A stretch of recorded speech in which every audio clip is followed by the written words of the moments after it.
Hey guys, and welcome to another Under 5 Minute Reviews, and today we're looking at the Transformers, the IDW Collection, the Volume 1. So, I was actually in the middle of reading the most recent Godzilla paperback Omni. I actually stopped to read this because I was seriously excited for this book. I had a bit of a fear coming into this, which was, being what it was, I was kind of a bit worried about the art and how it would look in terms of following what's going on. It would be distinctive enough, and it just wasn't. Essentially, what they've done here is they've divided this book into like the origins of Megatron, and then there's a couple of like focused looks at certain characters, and then there's a final arc to it. And I have to say, the Megatron stuff, like, I almost put the book down. It was such a chore to read through this Megatron arc.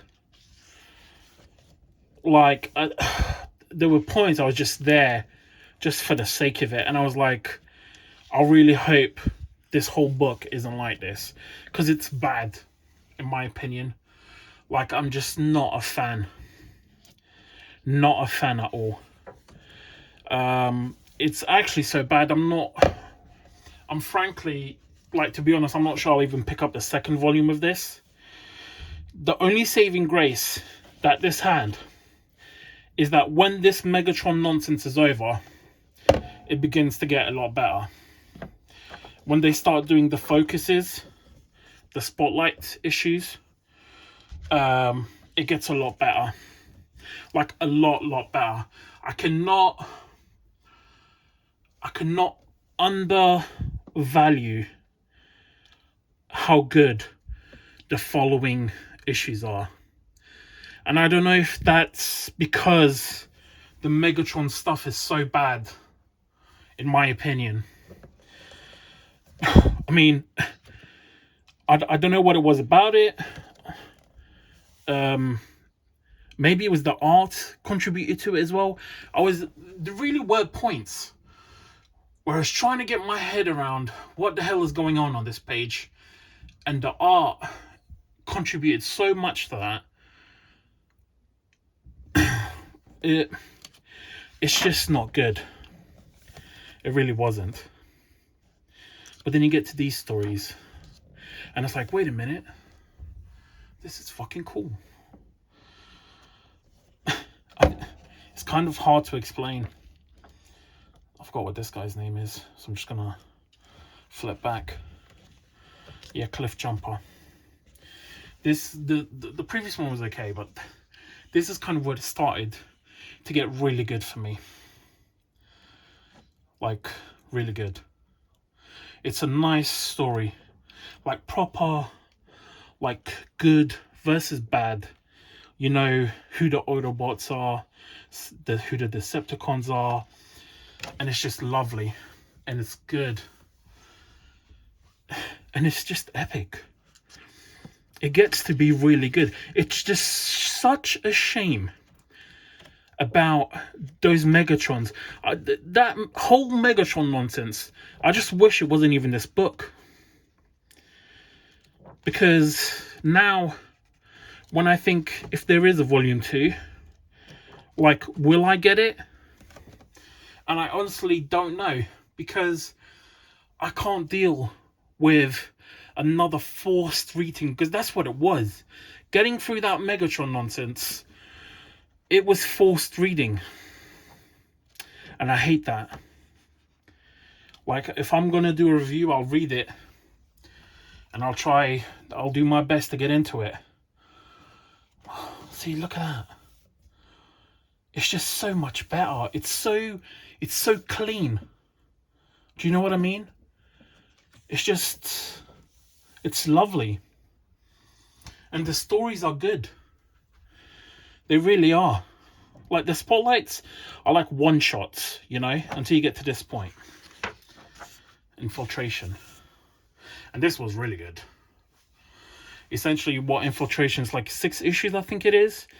And it's like, what if the Decepticons on Earth turned on Megatron?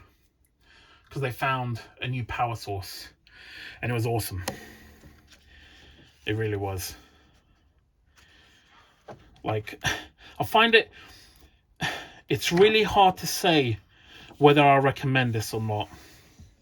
I think, honest to God reason I only made it to the good bits in this book is because I like Transformers. If it wasn't for that, like, initial liking, I'm not sure I ever would have made it to this. And I probably would have gone away from Transformers with a bad taste in my mouth, in all honesty. So, do I recommend this? I'm gonna say yes. It's not that expensive of a book compared to an Omni. There is less of it. I don't know. It's a really hard decision. I'd say the following the one shots plus the final arc are worth it. That Megatron nonsense, like,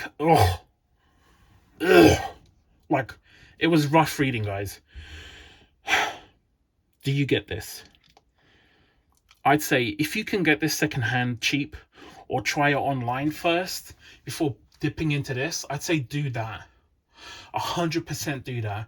Like, I understand they try to do their best and kind of try to sort out chronologically how best to read Transformers. But I tell you guys, that Megatron's shit really leaves a bad taste in the mouth. I'm still not sure if I'll get the second volume. I will need to see like what is in it. If it carries on, I'll get it. If it's more of this Megatron crap, if it's not going to carry on with that story, like I think I will skip volume 2 of this. Because it's bad. That Megatron stuff really, really kind of dented my enthusiasm for this. I mean, they've got the fucking dipshit here on the front. I don't know why. But honestly, if you can deal with the initial nonsense, I'd say get it. If you really like Transformers, you might have a different opinion on this compared to mine as well. You know, if you're an average comic reader, I'd say skip this, guys. So, I know it's a bit of a wonky review. Doesn't give exactly clear guidance here, but it threw me, this one, in all honesty. But yeah, if this has been of any use to you guys, you know, usual, like and sub, please.